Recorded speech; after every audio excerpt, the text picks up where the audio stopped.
যেমন ফারিয়ার কথাটা শুনতে চাই, যেমন ফারিয়া ইসলাম মেঘলা, আমরা তো বৈষম্য মুক্তির কথা বলেছি। কিন্তু গণঅভ্যুত্থানে যারা অংশগ্রহণ করলো, যারা জীবনের ঝুঁকি নিয়ে বিভিন্ন সময়ে সামনে এগিয়ে গেল, তাদের কেউ আজকে আমরা দেখছি তাদের কেউ আসলে শেষ পর্যন্ত গণঅভ্যুত্থান পরের অন্তর্বর্তী সরকারের সময়ও তাদেরকে আমরা দেখলাম হারিয়ে যেতে।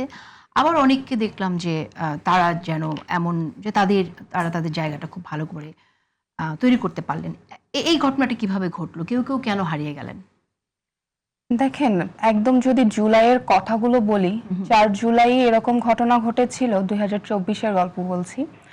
তখন কিছু রাজনৈতিক গোষ্ঠী তারা চাচ্ছিল সাধারণ শিক্ষার্থীদের বাইরে গিয়ে তাদের যারা আছেন, তাদের রাজনৈতিক মতাদর্শের যারা আছেন তারাই শুধু কথা বলবে, তারাই শুধু ভোকাল হবে, আর বাকি যারা আছে তাদেরকে অ্যাক্সেস দেওয়া হবে না।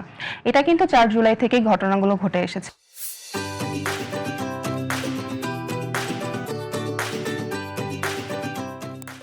এবং পরবর্তীতে এসে আমরা দেখেছি যে এই ঘটনার পুনরাবৃত্তি বারংবার হচ্ছে। যখন জুলাই গণঅভ্যুত্থানের পরবর্তী সময়ের গল্প আমরা বলছি, তখন কিন্তু এমন একটা বাংলাদেশ, নতুন বাংলাদেশের স্বপ্ন আমরা দেখেছিলাম, যে এই বাংলাদেশে আমরা সবাই একসাথে কাজ করব।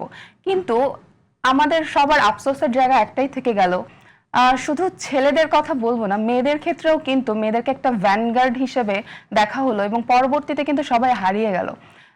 উদাহরণ হিসেবে যদি আমি বলি, উমামা কেন থাকছে, ছাত্র শক্তির আশরাফারা কেন থাকছে, বা ছাত্র দলের আর 2জন মেয়ে কেন থাকছে, এগুলো নিয়ে কিন্তু প্রশ্ন থেকে গেছে। এবং পরবর্তীতে এখন এসে যদি আপনি দেখেন, জুলাই গণঅভ্যুত্থানের যদি প্রথম সারির মুখগুলো আপনি বলতে যান, আমরা ধরে নিলাম ছাত্র দলের এখানে অনেকেই ছিলেন, কিন্তু তারা যেহেতু তাদের দলীয় পর্যায়ের বাইরে গিয়েই আন্দোলনে অংশগ্রহণ করেছে। আমরা যদি জুলাই গণঅভ্যুত্থানের প্রথম সারির নারী নেতৃত্বের দিকে তাকাই, তাহলে দেখবো যে উমামা ফাতেমার মতো মেয়েরা কিন্তু পরবর্তীতে হারিয়ে যায়।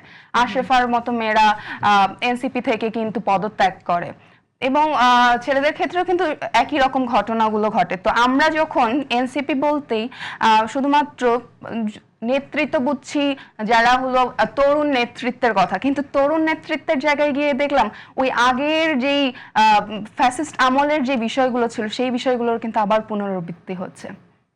কিরকম একটু খুলে বললাম। যেমন আমরা নতুন বাংলাদেশে কিরকম চেয়েছিলাম, নতুন বাংলাদেশে চেয়েছিলাম যে সবাই সবার কাঁধে কাঁধ মিলিয়ে কাজগুলো করবে। কিন্তু এই যে নির্বাচন পূর্ববর্তী সময়ে আমরা দেখলাম যে নতুন বাংলাদেশ করার কারিগর হিসেবে যারা নিজেদেরকে প্রতিষ্ঠিত করতে গেল, মজার বিষয় হলো তারাই এমন একটা দলের সাথে নিজেদেরকে অ্যাফিলিয়েট করলো যারা স্বাধীনতা বিরোধী একটা শক্তি হিসেবে, এবং তাদের কিছু জায়গায় ক্ষেত্রে তাদেরকে বিতর্কিত হতেও দেখা গেল। এবং আপনি যদি এরা এখন জুলাই সনদ নিয়ে অনেক কথা বলে, জুলাই সনদে কিন্তু নারীদের প্রাধান্যর ক্ষেত্রে 5% নারীদের কিন্তু অগ্রাধিকার দেওয়ার কথা বলা হয়েছিল, কিন্তু আমরা কিন্তু বিএনপি ছাড়া কোনো দলকে ওই জায়গাটায় তো দেখতে পাইনি। তো এই যে এই ছোটখাটো বিষয়গুলো, এগুলো কিন্তু নতুন বাংলাদেশে হওয়ার মতো কথা ছিল না। আচ্ছা।